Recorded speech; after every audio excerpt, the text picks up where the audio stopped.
अगर मैं आपको बताऊं कि एक ऐसी कॉन्जरिंग फाइल है जिसका जिक्र पहले कभी किसी ने नहीं किया, एक ऐसी कहानी जो इतनी खौफनाक थी कि उसे ऑफिशियल रिकॉर्ड से हटा दिया गया। 1970 के दशक में अमेरिका के एक छोटे से शहर में एक पुराना फार्म हाउस था। लोग कहते थे कि रात को वहां से अजीब अजीब आवाजें आती थी। इसी घर को खरीदा था माइकल जॉनसन ने। माइकल एक स्कूल टीचर था, सीधा साधा, जिद्दी और एकदम प्रैक्टिकल आदमी। उसकी पत्नी सैरा एक होम मेकर थी, प्यारी सी, थोड़ी धार्मिक, और उनकी 3 बेटियां, 14 साल की एना, 10 साल की लिली और 6 साल की छोटी एमा। फैमिली एक्साइटेड थी। उन्हें लगता था कि एक बड़े घर में रहना मतलब एक नई जिंदगी की शुरुआत। जब वे फार्म हाउस के ड्राइववे से अंदर आए, सब खुश थे। सैरा ने कहा, माइकल देखो कितनी खुली जगह है, बच्चे यहाँ कितना खेल पाएंगे। लेकिन जब उन्होंने पहली बार घर का मेन डोर खोला, एक ठंडी हवा का झोंका आया और सबने एक ही बात महसूस की। घर के अंदर एक बहुत पुरानी स्मेल थी, जैसे सदियों पुरानी लकड़ी, मिट्टी और कुछ अजीब। बेसमेंट का एक बड़ा सा लकड़ी का दरवाजा था जो थोड़ा सा खुला रहता। माइकल ने सोचा हिंज खराब होगा। उसने जोर से बंद करके बोल्ट लगा दिया। पर यह सिर्फ शुरुआत थी। पहली रात सबने अपने अपने कमरे सेटल किए। एना ने अपना रिकॉर्ड प्लेयर लगाया, लिली डायरी लिख रही थी और एमा ने अपना टेडी बेयर संभाल कर रखा। रात के करीब 2 बजे थे। सब सो रहे थे, पर एक अजीब सी बदबू ने सबको जगा दिया। बदबू ऐसी जैसे कच्चा मांस कहीं धूप में सड़ रहा हो। माइकल ने तुरंत लाइट जलाई। सैरा ने सोचा शायद किचन में कोई चीज खराब हो गई होगी। दोनों ने मिलकर पूरा घर छान मारा। Kitchen, attic, store room, pantry, हर जगह सफाई थी। पर जहां भी जाते एक बात साफ थी, बदबू सबसे ज्यादा तब महसूस होती जब वे अपनी सबसे छोटी बेटी एमा के पास खड़े होते। सैरा ने घबराकर एमा को देखा। छोटी सी बच्ची अपने बेड पर बैठी हुई थी, बिल्कुल शांत। उसके चेहरे पर एक अजीब सा डर था। एमा, स्मेल आ रही है, ये क्या है? सैरा ने पूछा। बच्ची ने बस सीधे सामने की तरफ उंगली उठाई। उसकी नजर खिड़की के पास एक खाली जगह पर टिकी थी। वो बिल्कुल मेरे साथ में खड़ी है, उसमें से आ रही है यह स्मेल। उसके कहने की देर थी। बदबू और तेज हो गई, इतनी तेज कि लग रहा था जैसे कुछ उनके ऊपर सड़ रहा हो। माइकल ने कैंडल उठाई। फ्लेम का कोन सीधे खिड़की के पास गया और फिर एक पल के लिए उस फ्लेम ने अपना रुख बदल दिया, जैसे कोई वहां खड़ा था और हवा खींच रहा था। सैरा का गला सूख गया। उसने अपने कान के पास हल्की सी सांस महसूस की, ठंडी, सीलन वाली सांस। सुन रहे हो? मुझे लगता है कोई यहां है। माइकल ने कैंडल उठाई और कॉरिडोर में देखा। अंदर अंधेरा था। वो आवाज रुक गई थी। नेक्स्ट मॉर्निंग एमा ने ब्रेकफास्ट टेबल पर कहा, मम्मी, कल रात वो आंटी फिर आई थी। सैरा ने पूछा, कौन आंटी बेटा? एमा ने बिना पल के झपकाए जवाब दिया, काले कपड़े वाली, मेरे रूम के कोने में खड़ी थी, बस मुझे देख रही थी।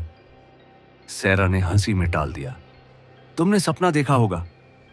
लेकिन जब उसने एमा का रूम साफ किया, एक पुरानी रॉकिंग चेयर धीरे धीरे हिल रही थी।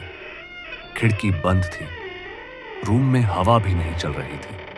शाम को माइकल ने एमा को सुलाया। उसने उसके ब्लैंकेट को ठीक किया, उसके बालों पर हाथ फेरा और बोला, गुड नाइट प्रिंसेस। रूम में सिर्फ लैंप की रोशनी थी। माइकल दरवाजे तक पहुंच ही रहा था कि उसने क्रीक की आवाज सुनी। वार्डरोब का दरवाजा आधा खुला था। एमा, तुमने खुला छोड़ा था क्या? उसने पलटकर पूछा। बच्ची चुप रही। उसकी सांस लेने की आवाज स्लो और स्टेडी थी। वह सो रही थी।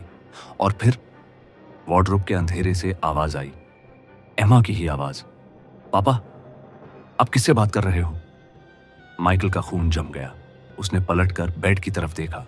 एमा वहां शांति से सो रही थी। उसका छोटा सा हाथ ब्लैंकेट के बाहर लटक रहा था। वार्डरोब से आवाज दोबारा आई, इस बार और तेज। डैडी, मैं तो यहां हूं। दरवाजा धीरे धीरे अपने आप खुलने लगा। अंधेरा और गहरा होता गया और उस अंधेरे में से एक पतला सफेद हाथ बाहर निकला। माइकल की आंखें फैल गईं। उसने एमा की तरफ दोबारा देखा और उसने देखा कि बेड पर सोती हुई बच्ची के होंठ हल्की सी मुस्कान में उठ गए थे। और तभी अलमारी के अंधेरे से एक चेहरा दिखा। चेहरा भी एमा का था, बिल्कुल वैसा ही, लेकिन उसकी आंखें पूरी तरह काली, खोखली, और उसने मुस्कुराते हुए सिर्फ एक वाक्य कहा, असली एमा तो मेरे साथ है। अचानक अलमारी का दरवाजा जोर से बंद हो गया।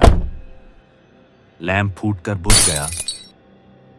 पूरे कमरे में अंधेरा छा गया और फिर हंसी सुनाई दी। बेड पर लेटी एमा भी हंस रही थी और अलमारी के अंदर वाली एमा भी, दोनों जगह से एक साथ।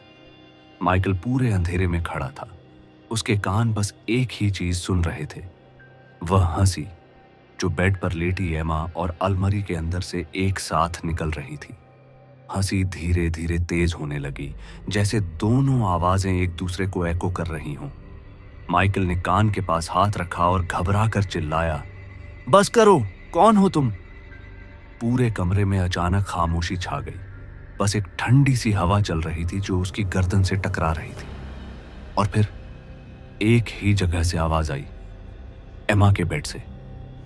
बच्ची ने आंखें खोली और सीधे माइकल की तरफ देखकर धीरे से बोली, डैडी, प्लीज अंदर मत देखो। माइकल की हृदय गति रुक सी गई। उसने अलमारी की तरफ देखा। दरवाजा बंद था, लेकिन उसके नीचे से अंधेरा बह रहा था, जैसे अलमारी के अंदर रोशनी की जगह एक जीता जागता अंधेरा बसा हो। फिर वहां से एक और आवाज आई।